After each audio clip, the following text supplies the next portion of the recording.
ବର୍ଷକୁ ଥରେ ମହିମା ଗାଦିରେ ଏଠି ଆମ ଶୂନ୍ୟ ଠାକୁର ରୁହନ୍ତି, ନାଗ ବାବାଙ୍କ ସମସ୍ତେ ରୁହନ୍ତି। ଆମେ ଯୋଉ ଅଲେଖ ମହିମା ଧର୍ମ ରହିଛି ମାଘ ମେଳା ଆଜି ହଉଛି, ସେଥିପାଇଁ ଆମେ ଅଲେଖ ଦୀକ୍ଷିତଙ୍କ ବାବାଙ୍କ ଶରଣରେ ଆସି ଆଜି ପହଞ୍ଚିଛୁ। କିଭଳି ଆଜ୍ଞା ଆମେ ଗଞ୍ଜାମ ଜିଲ୍ଲାରୁ ଆସିଛୁ। ତ ହଁ, ଗଞ୍ଜାମ ଜିଲ୍ଲାରୁ ଆସିଛୁ।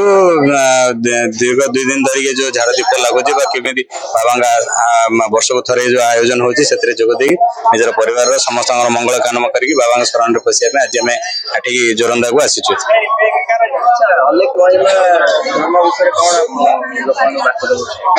ଦେଖନ୍ତୁ, ନିରଳସ ଜୀବନ ଯାପନ ବଞ୍ଚିବା, ଯୋଉ ଆଜିକାଲି ଯୋଉ କ୍ରୂର ଭାବ ହଉଛି, ମଣିଷର ଉଦ୍ରେକ ହଉଛି, ତ ନିରାଡମ୍ବର ଜୀବନକୁ ଅତି ଅଳ୍ପରେ ଆମେ କିଭଳି ଭାବେ ବଞ୍ଚି ପାରିବା ଏବଂ ନିଜକୁ କିନ୍ତୁ ଖୁସି ଦେଇପାରିବା, ସେ ଏକ ବାର୍ତ୍ତା ଦଉଛି ଏଇ ଅଲେଖ ଧର୍ମ। ବିଭିନ୍ନ ଅଲେଖ ଧର୍ମରେ ତ ବହୁତ ଗୁଡ଼ ଜ୍ଞାନ ଅଛି, ଆମେ ତ ବହୁତ କମ ବୟସ ସେଇ ତୁଳନାରେ, କିନ୍ତୁ ଏଇ ଧର୍ମରେ ପରିବାର ଯେହେତୁ ପିଢ଼ି ଦର ପିଢ଼ି ଆମର କରି ଆସୁଛନ୍ତି, ଆମେ ବି ଏଇ ଧର୍ମକୁ ପାଳନ କରି ଆସୁଛୁ। ଦେଖନ୍ତୁ, ପ୍ରତିବର୍ଷ ତ ଧର୍ମ ପ୍ରତି ସମସ୍ତଙ୍କ ଆଗ୍ରହ ବଢୁଛି, ଦିନକୁ ଦିନ ଲୋକମାନଙ୍କ ସଂଖ୍ୟା ବି ବଢୁଛି ଏଠିକି ଆସିବା ପାଇଁ। ତ ପରିବାର ମଙ୍ଗଳ କାମନା, ସାରା ରାଷ୍ଟ୍ରର ମଙ୍ଗଳ କାମନା, ସମସ୍ତଙ୍କ ମଙ୍ଗଳ କାମନା ପାଇଁ ଏ କାର୍ଯ୍ୟକ୍ରମ ହଉଛି। ଦିନକୁ ଦିନ ଆଗ୍ରହ ବି ବଢୁଛି, ଭକ୍ତଙ୍କ ସଂଖ୍ୟା ବି ବଢୁଛି। ତ ବହୁତ ସୁନ୍ଦର ଆୟୋଜନ ବି ହେଇଛି ଏ ବର୍ଷ। ଜୋରନ୍ଦା ଗାଦି ଅଲେଖ ମଠରେ ନାହିଁ ନଥିବା ଭିଡ଼, ଲକ୍ଷ ଲକ୍ଷ ଶ୍ରଦ୍ଧାଳୁ ଭକ୍ତମାନଙ୍କର ଭିଡ଼ ଜମି ରହିଛି। ଧୋନି ମନ୍ଦିରରେ ଗାଈ ଘିଅ, ନଡ଼ିଆ, ଧୂପକାଠି, ଭୋଗରାଗ ବାବାମାନଙ୍କ ଠାରୁ ଆଶୀର୍ବାଦ ଏବଂ କରୁଣା ଲଭୁଛନ୍ତି ଶ୍ରଦ୍ଧାଳୁ ଭକ୍ତମାନେ। ଆଜି ପ୍ରାୟ ସବୁ ପ୍ରକାର ଏଠାରେ ସୁବିଧା ରହିଛି, ଲୋକମାନେ ଯାହା ଖାଇପାରିବେ ଖାଦ୍ୟର ମଧ୍ୟ ଭଣ୍ଡାର ରହିଛି ଧୋନି ମନ୍ଦିରରେ। ତାହା ପୁଣି 5ଟା ବେଳେ ଆରମ୍ଭ ହେବ।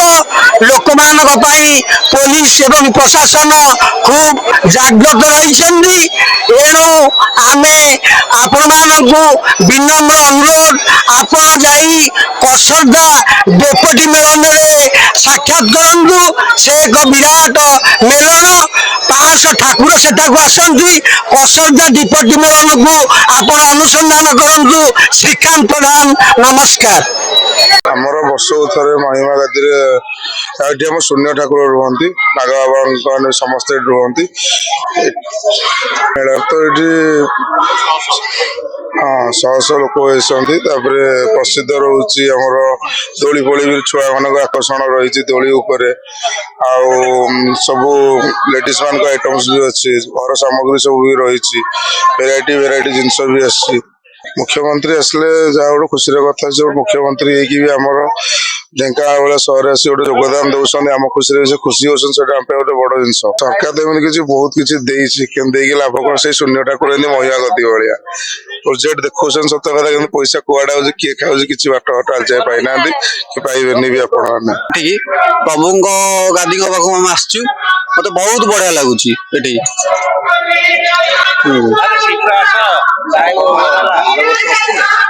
ନା ମୁଁ ଆର ବର୍ଷ ଆସିନଥିଲି, ଦୀର୍ଘ 5 ବର୍ଷ ପରେ ଆସିଥିଲି। ଆଜି ଆସିଥିଲି, ଆଉ 10 ବର୍ଷ ତଳେ ମୁଁ ଆସିଥିଲି। ବହୁତ କିଛି ଚେଞ୍ଜ ହେଇଯାଇଛି ଭାଇ। ମୁଁ ଜାଣିପାରିଲିନି ସେଠି ଯୋଉ ଆମର ଗାଦି ଅଛନ୍ତି, ଯୋଉ ଆମର ମଠ ଅଛି, ଆମେ ସେ ମଠରେ ରହିଥିଲୁ। ସେପଟେ ଯୋଉ ମଠଟା ଅଛି, ମହିମା ବିଷୟରେ ମୋ ବାବା ତ ଆମର ସିଆଡେ ବି ଯାଆନ୍ତି, ବାବା ଯାଆନ୍ତି। ଆଉ ଏଇ ତ ନିଶାକର ବାବା। କୁହନ୍ତୁ। ନମସ୍କାର।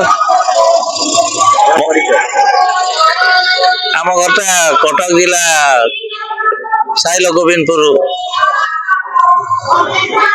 ଆମେ ଆସିଥିଲୁ ଢେଙ୍କାନାଳ ମହିମା ମଠ ଠାକୁରଙ୍କ ପାଖରେ ବସିକି ବହୁତ ଅନୁଭବ କରୁଛୁ, ବହୁତ ଭଲ ଲାଗୁଛି। ବହୁତ ଲକ୍ଷାଧିକ ଲୋକ ଅଛନ୍ତି, ଜାଗାରେ ବି ବହୁତ ଡେଭଲପମେଣ୍ଟ କରିଛି। ତାପରେ ବହୁତ ଶାନ୍ତି ଶୃଙ୍ଖଳାରେ ବି ଲୋକ ପରିବେଷଣ କରୁଛନ୍ତି। ବହୁତ ଡେକୋରେଟ ଅଛି ମନ୍ଦିର, ମଠ ବାଡି ବହୁତ ଆକାରରେ ବଢି ଯାଇଛି। ଆମେ ଆସିବାର 3-4 ବର୍ଷ ପରେ ପୁଣି ଠାକୁରଙ୍କ ପାଖକୁ ମଧ୍ୟ ଆସିଛୁ। ଭଜନ ସମାରୋହ, ଅନ୍ୟାନ୍ୟ ସବୁ ଶାନ୍ତି ଶୃଙ୍ଖଳାରେ ଅନୁଷ୍ଠାନ ଚାଲିଛି। डिस्ट्रिक्ट बालेश्वर राजनलगिरी पंचलिंगेश्वर माझी ଘର କାନ୍ତି ପନ୍ଦା ଦେଖନ୍ତୁ ଆଗଥର ଯାହା ଦେଖିଥିଲି 5 ବର୍ଷ ତଳେ ଏବେ କିନ୍ତୁ ବହୁତ ଉନ୍ନତି ହେଇଛି। ଏକଡର ମା ଝିଅ ଗୁରା ଯାଉଥିଲେ ବାହାରକୁ ଲାଟିଂ କିନ୍ତୁ ପୁରା କ୍ଲିୟର ଅଛି। ସେକଡ ଗୋଟେ କରିଛନ୍ତି ଏକଡ ଦିଟା କରିଛନ୍ତି ବହୁତ ଖୁସି ଲାଗିଲା। ଗୁରୁ ମହିମା ଗାଦିକି ଆସିବୁ ଘର ପଞ୍ଚଲିଙ୍ଗେଶ୍ୱର ବାଲେଶ୍ୱର ଡିଷ୍ଟ୍ରିକ୍ଟ ଥାନା ରାଜନଳଗିରି କିନ୍ତୁ ବହୁତ ଚେଞ୍ଜ ହେଇଛି। ଏଠି ଟଙ୍କା 90% କିନ୍ତୁ ଏଠି କିନ୍ତୁ ବହୁତ ପରିଷ୍କାର ଆଉ ଜନସଂଖ୍ୟାଙ୍କ ପାଇଁ କିନ୍ତୁ ବହୁତ ପୁଲିସ ବାଲା ବି କିନ୍ତୁ ଆପଣମାନଙ୍କୁ ଆମ ମାନଙ୍କୁ ବହୁତ ସାହାଯ୍ୟ ବି ଦଉଛନ୍ତି। ଆମେ ବି ଦେଖିପାରୁ ବହୁତ ମିଳିଛି ଠାକୁରଙ୍କ ପାଖରେ ବହୁତ ମିଳିଛି। ପ୍ରଭୁ ଅଛନ୍ତି ଆମ ପାଖରେ ସେ ସବୁର କିଛି କହିବା ପାରୁନି କିନ୍ତୁ ମୁଁ ଏତିକି ଦେଖୁଛି ଯେ ବହୁତ ଖୁସିରେ ମୁଁ ଅଛି।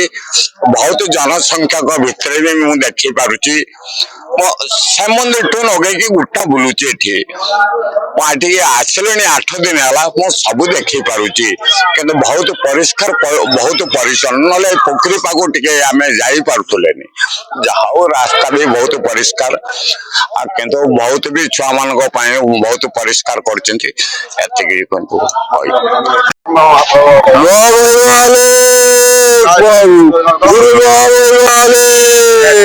ଭକ୍ତର ଅଧିକାର ଅଧିକ ଚକ ଚଲା ଚକ ନିବା ପପୁ ରାଉତ ଚାଇନା ଜାଗା ଡକ୍ଟର ସଲିମ ନିରାକର ଦାସ 10 ବଦଳ 31 ଥର ଗୋଟେ କୋଡି ଗୋଟେ 11 ମରି ଚାଇଲା ପରେ ନିଆଁ ଭିତରୁ ଯିଏ ବାହାରେ ଫୁଲ ଚାରି ଦିଗକୁ ଏକ କରି କୁଳ କୁଣ୍ଡଳରେ ଯାଦୁ ଶିଖୁଛି ହରି ମୁଣ୍ଡ ଉପରେ ଶପଥ ଫେଣି ଜୋରମା ଗାଦିର ଫୁଲ ପହର ଦେଖିବ କହିବ ଖାଇବ ଟେଷ୍ଟି କଣ ହେଇଛି କହିବ ଜୋରମା ଗାଦିର ଫୁଲ ପହର ନିରାକର ଦାସ। ଆଗତ ଭବିଷ୍ୟତ ମହି ମହାପୁରୁଷ ଏବଂ ଅଚ୍ୟୁତାନନ୍ଦ ଯେତେ ଦଶବନ୍ଧ 64 ସିଦ୍ଧ ମହାପୁରୁଷ ମାନେ ଲେଖିଥିଲେ ତାହା ସତ୍ୟ ହବାକୁ ଲାଗିଛି। ମନୁଷ୍ୟ ମାନସ ବା ସମସ୍ତଙ୍କର ଯେତେ ଅଛନ୍ତି ପ୍ରାଣୀ ଜଗତ ଲକ୍ଷ୍ମୀ ନାରାୟଣଙ୍କର ଏ ସୃଷ୍ଟିରେ ମାନବ ସେବା ହିଁ ଧର୍ମ। ଆଉ କିଛି ଆଉ କଣ ଅଛି ଜଗତ 2 ଦିନ ବଞ୍ଚିଥିଲେ ଭଲ ଦିଟା ଖାଇଥାନ୍ତ ସେ ବି ହେଇପାରିଲାନି।